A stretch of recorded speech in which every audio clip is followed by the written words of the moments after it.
Olá, este é o Poder Entrevista. Eu sou Vitória Queiroz, redatora do Poder 360 e vou entrevistar Eumano de Freitas, governador eleito no Ceará. Eumano tem 52 anos, filiado ao PT desde 1989, é formado em Direito pela Universidade Federal do Ceará.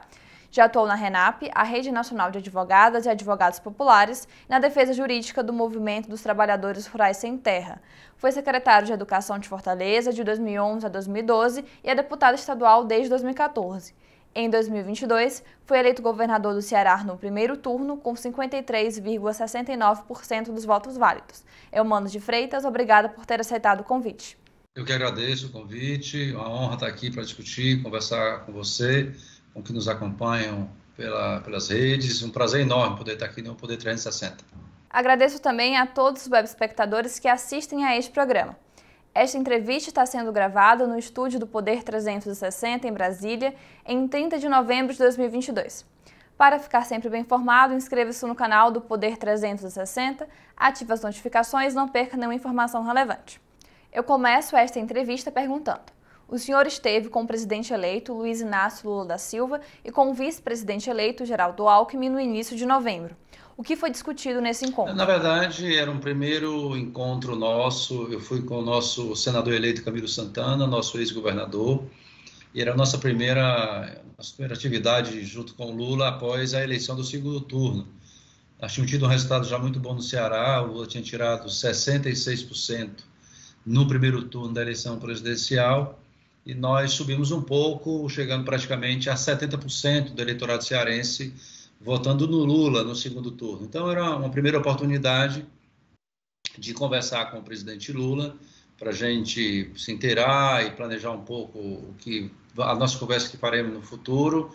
Então, estavam junto o nosso vice-presidente Geraldo Alckmin, estava o Luiz Mercadante, nossa presidente Gleisi, o Paulo Okamoto. Então, foi um almoço mais descontraído para bater um papo, não foi uma reunião formal, com pauta definida de discussão de governos.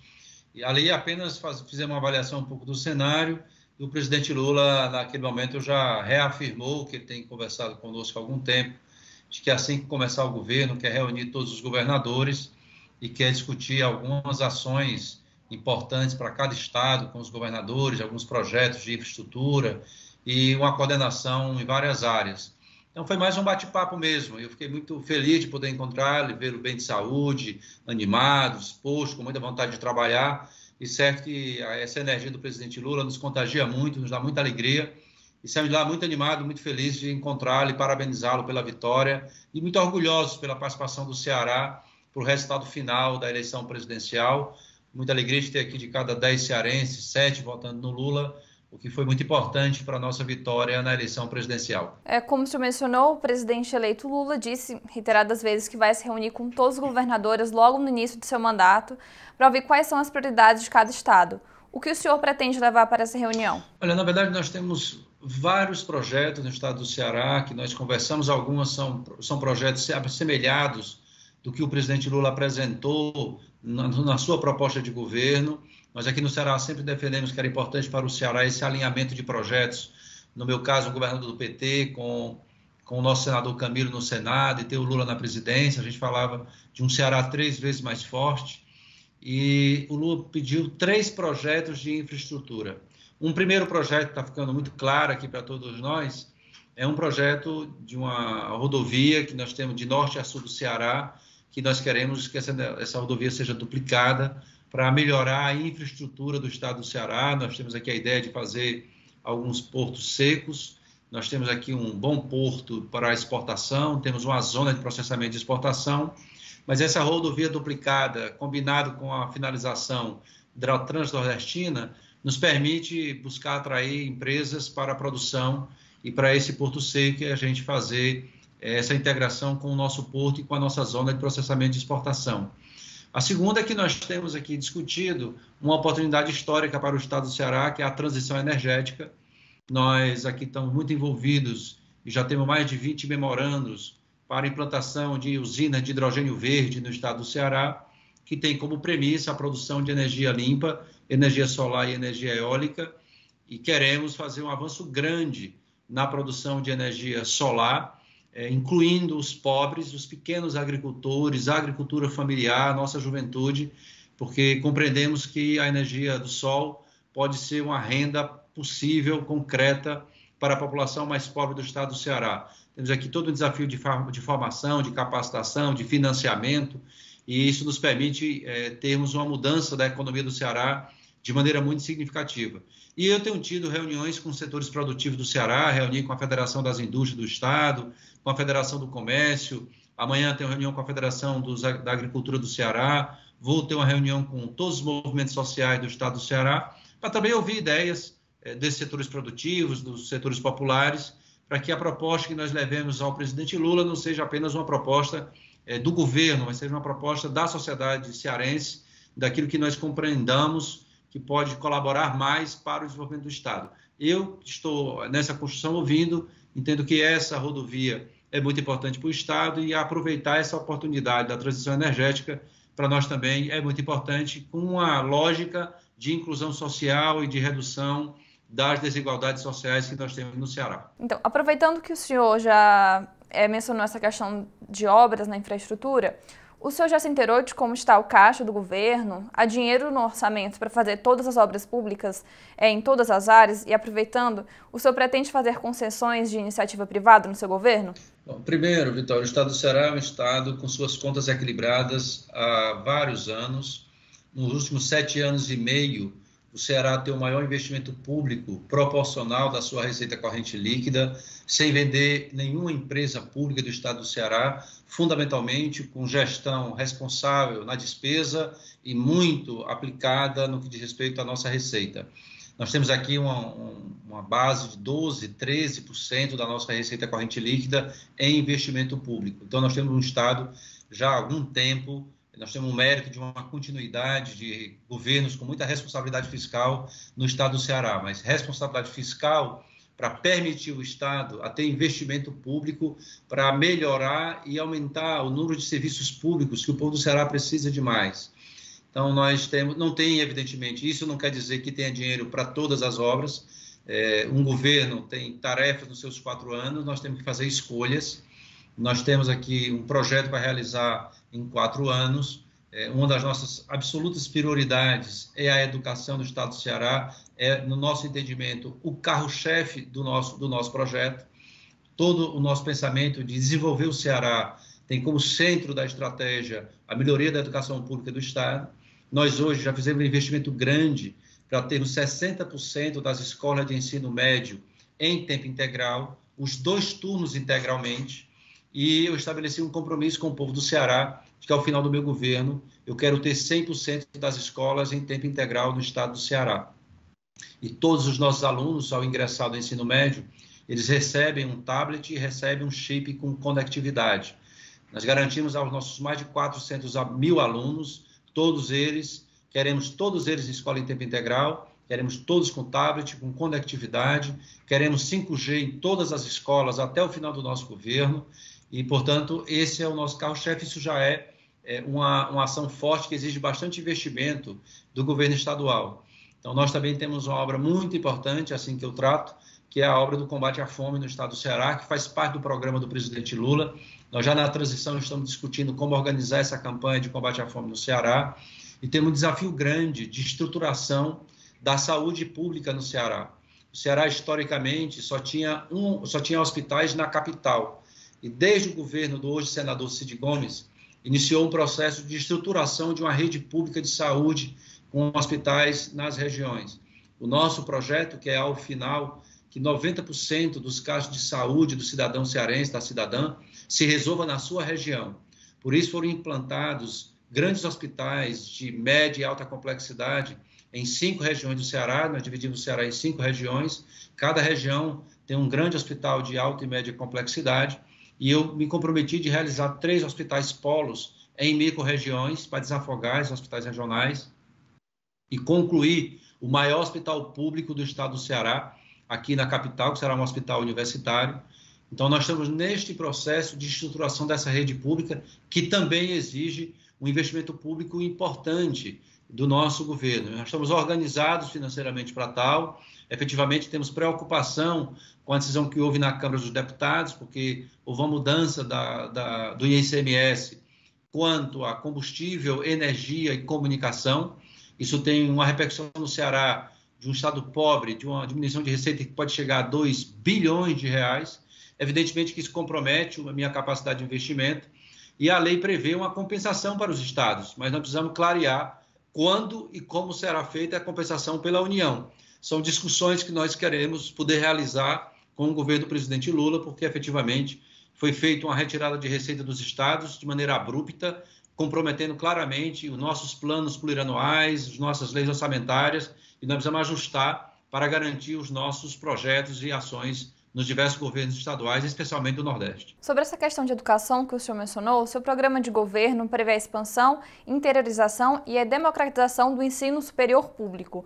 O senhor pretende construir uma nova universidade estadual? Não, nós aqui temos 3 universidades estaduais. Nós temos a Universidade Estadual do Ceará, a Universidade do Vale do Acaraú e a Universidade do Cariri, Regional do Cariri. O que nós vamos é ampliar a ação dessas universidades para mais municípios. Nós saltamos aqui para... O Ceará tem 184 municípios. Nós já temos curso de nível superior em 23. O que nós queremos é constituição dos campos dessas universidades nas cidades que ainda não têm e levar cursos para municípios. E estamos discutindo a possibilidade de cursos à distância com criação de polo nos demais municípios para facilitar o acesso dos estudantes do interior ao ensino superior e garantir nas nossas universidades a ampliação de um programa que temos para a permanência do aluno pobre que ingressa na universidade estadual. Nós temos um número significativo de jovens de famílias humildes que ingressaram no ensino superior. Aqui no Ceará, nós tínhamos uma média de 500 alunos da escola pública ingressando no ensino superior. Nós passamos de 500 alunos para mais de 20 mil por ano ingressando no ensino superior. Esse jovem é pobre e muitas vezes ele não tem condição financeira de se manter na universidade. Então, nós queremos um programa de uma bolsa para esse jovem e eu quero ampliar o valor e a quantidade de bolsas para que a gente não tenha nenhum jovem triste porque não vai realizar seu sonho de concluir sua faculdade. Então, nós queremos ampliar os cursos das nossas 3 universidades para mais municípios e uma atenção muito grande para a política de assistência estudantil, para que esse jovem, ao ingressar, não tenha que depois desistir do sonho e da sua família de realizar um curso em nível superior. Essa ampliação do valor, já tem uma ideia de para quanto seria? No primeiro ano, o que nós queremos é consolidar os 23 municípios. E, em seguida, nós vamos fazer a discussão com os municípios, porque nós queremos, evidentemente, atrelar esses cursos de ensino superior com o mercado de trabalho e com a potencialidade econômica de cada microrregião. Então, em alguns municípios foi medicina veterinária, em outros municípios foi agronomia, outros municípios na área da tecnologia. Então, nós vamos analisar os cursos a partir da realidade de cada município. Aqui nós temos um instituto de pesquisa, que é o IPES, muito capaz, e nós temos uma avaliação de cada município e, evidentemente, vamos dialogar isso com os prefeitos, com a sociedade civil de cada município e a possibilidade da universidade ampliar. Mas a ampliação geral para mais municípios poderá acontecer com mais intensidade com os cursos à distância e aí pode ser nos mais variados cursos que essas universidades já possuem hoje. O senhor já disse publicamente que o governo do estado deve trabalhar juntamente com o governo federal para criar novos empregos no Ceará. Como se dará essa parceria? Olha, aqui nós temos alguns setores econômicos muito importantes para o nosso estado, alguns estratégicos. O primeiro é o setor de energia renovável. Nós precisamos de um grande financiamento de parceria com o governo federal, seja com o BNDES, seja com o Banco do Nordeste, com o Banco do Brasil, para garantir um financiamento e crédito para a produção de energia solar e para a instalação das nossas usinas de hidrogênio verde. Nós estamos falando de um investimento, se todas as empresas forem fazer o investimento que está lá no nosso protocolo, são mais de 100 bilhões de reais de investimento no estado do Ceará para a produção de hidrogênio verde, para exportação e para o mercado interno. Então, nós precisamos garantir uma grande infraestrutura de produção de energia solar e eólica e, evidentemente, o governo federal pode nos ajudar muito com essa iniciativa. Nós temos o segundo, que é o nosso turismo, importante para a economia cearense, e nós precisamos, para isso, nós garantimos a melhoria da nossa infraestrutura, especialmente de rodovias, de aeroportos, de negociação com empresas aéreas, para aumentar o nosso número de voos internacionais, de voos nacionais, e nós temos avançado nisso, mas podemos avançar ainda mais. E queremos avançar na atração de empresas para o estado do Ceará, da indústria tradicional de transformação, um foco também na exportação, pelo nosso porto, pela nossa zona de processamento, e isso implica essa estrada que lhe falei, a Transnordestina e a nossa garantia de ter porto seco para o interior do Ceará, porque um dos grandes desafios que nós temos no estado do Ceará é de interiorizar o nosso desenvolvimento. E para isso nós temos que garantir essa melhoria de infraestrutura. E por fim, parcerias na área da tecnologia da informação e da comunicação. É uma área que para nós é estratégica para a geração de emprego e renda, especialmente para a nossa juventude. Nós aqui estamos com um projeto de capacitar 100 mil jovens só para essa área de tecnologia e queremos, evidentemente, ter também aqui uma articulação com o Banco do Nordeste, com o Banco do Brasil. Aqui nós temos uma agência de fomento com investimento que vai para 200 milhões de reais ano e nós queremos poder ter essa parceria com o Banco do Nordeste e as instituições públicas de crédito para que a gente possa ajudar um número significativo de jovens, de pessoas que podem atuar nesse setor para gerar renda para essa parte da população. Ainda sobre a questão de empregos, uma das propostas do governo é justamente atrair esses investimentos privados, tanto de investidores nacionais quanto de internacionais. Quais vão ser essas estratégias adotadas pelo governo para atrair esses investimentos privados? Olha, a primeira, a mais significativa para nós hoje, é a produção de energia. Na verdade, nós já temos memorandos importantes que eles concretizados já alterariam muito a economia cearense, então nós estamos muito focados em estreitar a relação com essas empresas para garantir que elas possam vir. Nós estamos de olho na mudança, evidentemente, da transição energética, do que significa a mudança da indústria automobilística, da produção de material para essa indústria automobilística, que será de carros elétricos. Então, nós também estamos atentos a essa mudança da economia mundial. E nós queremos, portanto, nesse setor estratégico de energia renovável, da tecnologia da informação e da comunicação, de uma nova agropecuária no estado do Ceará, aproveitando a nossa aprendizado de convivência com a seca e a gente poder, com isso, ter uma mudança do perfil de produção da nossa região e desenvolver ainda mais o nosso turismo. É o carro-chefe do que nós estamos pensando para o Ceará. Mas temos uma indústria de transformação. O Ceará já é o segundo maior produtor de calçados do país.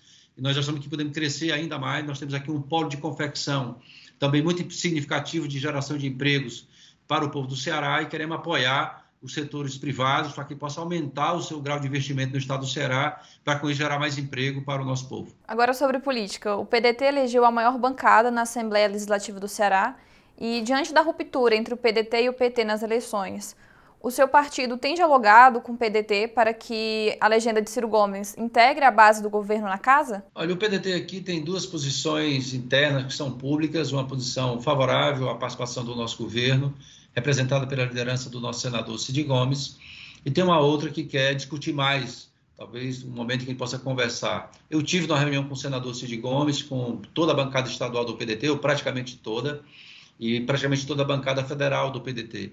E o que eu percebi nessa reunião é que nós temos boas possibilidades de encontrar um entendimento, evidentemente com a eleição em que você disputa, ficam arestas, a nossa vitória já no primeiro turno também gerou, às vezes, um atrito, né, nessa relação política, mas eu sou deputado de segundo mandato, conheço bem a bancada do PDT do estado do Ceará, uma bancada muito qualificada, com ex-prefeitos, um trabalho exitoso nos seus municípios, e eu tenho muita convicção de que a minha relação com esses deputados sempre foi muito boa. O PDT foi quem deu início a esse projeto no estado do Ceará, com o então governador Cid Gomes. Nosso governador Camilo avançou bastante esse projeto, foi um governador exemplar para avançar as nossas políticas no estado do Ceará. E o PDT, nós sempre juntos, PT e PDT e outros aliados. Nós tivemos um desentendimento de estratégia política, de nomes. Isso gerou, nós temos duas candidaturas, mas efetivamente nós temos muito mais concordância com o projeto que tem sido feito no Ceará do que discordância. E creio que na hora adequada nós vamos encontrar o entendimento. O PDT, penso eu, fará parte do governo, fará parte da nossa base aliada. Pode ser que um ou outro acabe não integrando, mas eu acho que a ampla maioria do PDT fará parte e apoiará o nosso projeto, até por uma questão de coerência, porque a minha proposição na campanha foi uma proposição de dar continuidade e avançar o projeto que nós defendemos esses 16 anos. Então, é uma coerência de dizer que esse projeto deve avançar, deve corrigir alguma situação que nós entendemos que precisa ser corrigida, buscar inovar em algumas áreas, mas o central do projeto está mantido e nós vamos buscar acelerar para que várias políticas possam atender ainda mais pessoas no nosso estado. Uma das possibilidades analisadas pela sua equipe durante a transição é desmembrar ou unificar as secretarias de governo. Já é possível dizer quais áreas podem ser unificadas ou desmembradas? Olha, nós estamos nesse momento, na transição, nós estamos já fazendo esse debate de uma possível reforma administrativa. O que eu posso adiantar é que na campanha eu tenho uma máxima comigo de que eu sou absolutamente comprometido com aquilo que eu disse ao eleitor cearense que eu iria fazer se eleito fosse governador.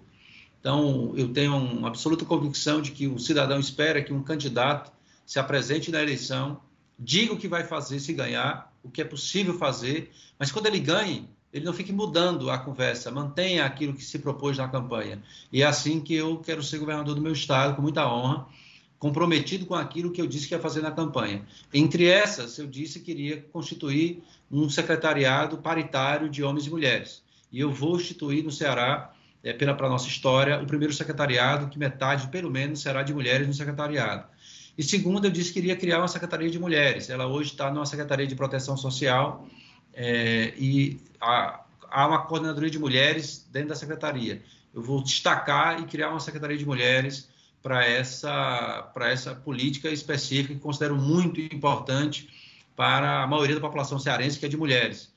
E temos discutido a possibilidade de criação de uma Secretaria de Trabalho e Inclusão Social, numa perspectiva que provavelmente o governo federal terá, e estamos ainda conversando de outras áreas, mas essas duas é que provavelmente a gente deve instituir no novo governo. O senhor planeja anunciar a sua equipe de secretários até meados de dezembro. Quais serão os critérios para essa escolha e se já há nomes definidos? Olha, o critério para mim de um secretário, secretária, primeiro, conhecer a área que vai atuar. Segundo, tem que ter capacidade de liderança. Um secretário, secretária lidera equipes. Às vezes a pessoa conhece muita área, é muito preparada, mas tem dificuldade no relacionamento, de liderar equipes, ter uma equipe estimulada. Eu considero isso muito importante para quem vai dirigir qualquer empresa, secretaria, o que for. E acho que tem que ser uma pessoa com sensibilidade política para as necessidades do nosso povo, porque isso é muito importante para as pessoas que encontram, e ter humildade para ouvir críticas e ouvir sugestões. Também é muito comum, às vezes, as pessoas conhecem muita área, achar que sabe de tudo e não está aberta a ouvir sugestões e críticas do seu trabalho. Então, para mim, são características muito importantes que tenham buscado. Então, conhecer a área para a qual vou indicar. 2, ter capacidade de liderar a equipe da secretaria que vai trabalhar. 3, ser sensível às situações que as pessoas estão a viver na área que ele vai ser secretário ou secretária, e ter humildade para estar sempre aberto a ouvir sugestões e críticas, seja de um deputado, seja de um cidadão, seja de um jornalista, seja de um profissional intelectual da área. Eu acho que tem que ter essa capacidade, um governo, de se abrir para ouvir e estar sempre aberto a melhorar aquilo que está sendo feito. O senhor pretende aproveitar parte do secretário da gestão atual, já que a governadora Isolda Sela apoiou sua candidatura? Eu vou provavelmente manter uma parte do secretário que temos, fundamentalmente porque eu tenho uma avaliação muito positiva da equipe. Eu fui eleito governador do Ceará no primeiro turno. A principal causa dessa eleição foi uma avaliação que o povo do Ceará fez de que o trabalho realizado pelo governador Camilo e pela governadora Isolda deveriam continuar, deveriam avançar. Não poderia se acomodar. Tem que saber que fez muito, mas tem muita coisa ainda para fazer. Essa era a nossa ideia central da campanha. Então, eu tenho uma avaliação muito positiva da equipe que trabalhou com o governador Camilo e com a governadora Isolda. Então, mas tem pessoas que não pretendem ficar, estão já há algum tempo no governo, têm projetos pessoais, família, e querem se dedicar à área privada ou à área profissional que atua. Já tenho conversado com alguns já disseram que estão abertos a continuar, outros não, mas ainda não conversei com todos. Mas, fundamentalmente, eu não vou comprometer o projeto que realizamos no Ceará há 16 anos. Eu tenho muita consciência de tudo que foi feito no Ceará nos últimos anos, de um Estado com equilíbrio fiscal, de termos os melhores resultados de avaliação externa do IDEB no ensino fundamental do país. Aqui, Vitória, no Ceará, no último IDEB do ensino fundamental, das 100 melhores escolas públicas do país, 87 são do Ceará. E são 75 dos anos finais do ensino fundamental. Nós já estamos melhorando os nossos dados do ensino médio. Tem muita coisa para fazer ainda. Mas eu tenho muita consciência de tudo que tem sido feito, eu tenho que ter muito zelo por aquilo que foi feito até aqui, desses 16 anos, e, ao mesmo tempo, tem que ter muita energia para a gente não se acomodar e ter coragem de querer fazer ainda mais, porque o povo do Ceará ainda precisa de muito mais políticas públicas na saúde, na educação, na segurança, para o emprego, e foi para isso que eu me elegi, para a gente garantir essa continuidade, mas fazer avançar o projeto, porque nós temos ainda muitos desafios a superar no nosso estado. A segurança pública é um problema antigo no Ceará. O que o seu governo deve aprimorar da gestão atual e o que ele fará de diferente para combater a violência no estado? Nós vamos primeiro fazer um fortalecimento diferenciado para a Polícia Civil do Ceará e para a de inteligência de segurança pública do Ceará. Nós tivemos uma mudança muito significativa do perfil das pessoas que praticam crimes no Ceará, no Nordeste e no país.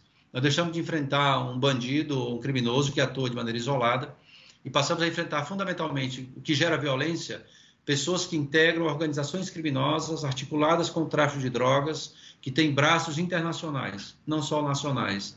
E aqui no estado do Ceará, a informação que eu recebi agora na transição é que a Polícia Federal do Ceará, para enfrentar o tráfico de drogas, no meu estado tem 12 agentes. É impossível a instituição que tem a missão constitucional de combater o tráfico de drogas interestadual e internacional ter 12 homens no Ceará. É um dos assuntos que eu pretendo trabalhar com o presidente Lula. Mas quero ajudar muito com a nossa Polícia Civil, com a nossa inteligência, para enfrentarmos essas organizações criminosas. Nós vamos aqui concluir o maior centro integrado de inteligência de segurança pública do país, um investimento importante do estado do Ceará, que será possível melhorar com esse fortalecimento da Polícia Civil, que será o primeiro concurso que eu vou fazer no meu estado para fortalecer essa instituição, para que com inteligência, com investigação, nós possamos descobrir, encontrar e prender os chefes das organizações criminosas. Nós já controlamos o sistema penitenciário do estado do Ceará, que por um período as organizações criminosas buscaram controlar o sistema prisional, nós retomamos o controle e hoje temos o pleno controle do sistema prisional do Ceará e agora temos o desafio de controlar os territórios onde as pessoas residem, moram, porque as organizações criminosas estão lá atuando, ameaçando e gerando uma disputa de território pela droga. É uma organização criminosa do tráfico em guerra com outra e tirando vidas, sujando juventude pobre, aliciando o jovem para um matar o outro, enquanto alguns estão em mansões com a venda da droga. Então nós vamos enfrentar essas organizações e criar uma política de juventude intensa no estado do Ceará. Por isso, para nós, é absolutamente prioritário. Temos todos os nossos jovens em escola em tempo integral e temos políticas muito intensas na área social, na área do crédito, na área profissional, para dar oportunidade a essa juventude para ela não ser aliciada pelo mundo do crime. Sobre o cenário nacional, como o senhor avalia a PEC sugerida pelo governo Lula para viabilizar o pagamento de R$ 600 do Auxílio Brasil? O senhor acha que o texto apresentado ao Senado é bom? Precisa mudar em algum aspecto? Olha, eu acho que nós temos um grande desafio, que é o desafio de termos equilíbrio fiscal e resolução dos problemas sociais do país. Eu acho que o grande mérito que o presidente Lula terá é um presidente que tem absoluta responsabilidade fiscal, foi assim quando foi presidente. Todo mundo sabe o superávit primário, quando Lula foi presidente do Brasil. Todo mundo sabe a redução da dívida pública em relação ao PIB, quando Lula presidiu o país. E, ao mesmo tempo, a sua preocupação para que este equilíbrio fiscal ele sirva para reduzir as desigualdades sociais e fazer cumprir a Constituição que determina uma vida digna melhor para o nosso povo, na educação, na saúde pública, nas várias políticas que temos previstas na nossa Constituição Federal. Então, nós temos um desafio grande. A PEC que está sendo proposta, eu acho que, no primeiro momento, ela é uma situação que atenua, mas eu acho que nós temos que discutir a concepção de teto de gastos. O Ceará teve uma PEC de teto dos gastos, mas diferente do governo federal. Nós aqui temos um regramento constitucional no estado do Ceará, que nós controlamos o crescimento da dívida com o pessoal, nós controlamos o crescimento do custeio, mas nós deixamos livre o recurso para o investimento. O investimento, se o Estado arrecada mais, ele tem que aumentar o investimento público para aumentar o número de creches que não tem para as famílias que precisam de creche. Ele tem que acontecer para melhorar a infraestrutura de estradas. Ele tem que acontecer para abrir uma estruturação de rede pública de saúde, que o nosso povo pobre não pode pagar um plano de saúde e precisa dessa rede pública. Agora, eu não posso fazer isso se a minha receita está diminuindo. Então, o que eu penso é que nós temos que ter uma concepção de teto de gastos que libere o Estado, quando a receita aumentar, o Estado poder aumentar o seu investimento. Porque o teto de gastos foi feito no Brasil, se a receita aumentar e o Estado tiver dinheiro no caixa para aumentar o seu investimento, a regra constitucional proíbe. Isso é um erro. Não tem sentido o Estado poder ofertar melhor educação pública, melhor saúde pública e não fazê-lo por uma regra que foi estabelecida na Constituição. Nós não podemos fazer esse investimento se não tem recurso no caixa. Agora, se a receita cresce, evidentemente que o investimento público também deve crescer. Então, eu acho que nós temos que rediscutir a concepção de teto de gastos no Brasil para efetivamente ter equilíbrio de contas no nosso custeio, no nosso pessoal, no pagamento da dívida pública e no investimento. Mas, evidentemente, que o investimento tem que ser priorizado até para nós termos uma recuperação do crescimento econômico no país. Agora um jogo rápido. Falarei sobre alguns temas e o senhor responde brevemente se é a favor ou contra. O senhor é a favor ou contra uma flexibilização da lei que permite o aborto? Eu sou contra. O senhor é a favor ou contra a legalização do uso recreativo da maconha? Sou contra. O senhor é a favor ou contra cotas para minorias em universidades? Sou a favor e o Ceará tem já uma cota para a universidade e para o serviço público, em concurso. O senhor é a favor ou contra privatizar estatais como a Petrobras, Banco do Brasil e Caixa? Sou contra. O senhor é a favor ou contra as regras das leis trabalhistas, a CLT? Eu penso que grande parte dela foi ruim, sou contra, mas entendo que podemos modernizá-la. O senhor é a favor ou contra a reforma administrativa que torna mais fácil a demissão de funcionários públicos? Sou contra. O senhor é a favor ou contra a reforma tributária? Sou a favor, mas temos que conhecer qual a proposta. Penso que tem que simplificar, facilitar a vida do setor produtivo brasileiro, mas isso envolve questões regionais e questões de setores econômicos. O senhor é a favor ou contra o chamado excludente de ilicitude? Eu preciso saber qual é a proposta da excludente de ilicitude. O Brasil já tem excludente de ilicitude, regime de defesa. Tenho que saber qual é a proposta. A meu ver, o que tem na legislação já atende às necessidades no caso de processo penal. Chega ao final esta edição do Poder Entrevista. Em nome do jornal digital Poder 360, eu agradeço ao governador Eumano de Freitas. Eu que agradeço. Um grande abraço. Agradeço também a todos os webespectadores que assistem a este programa.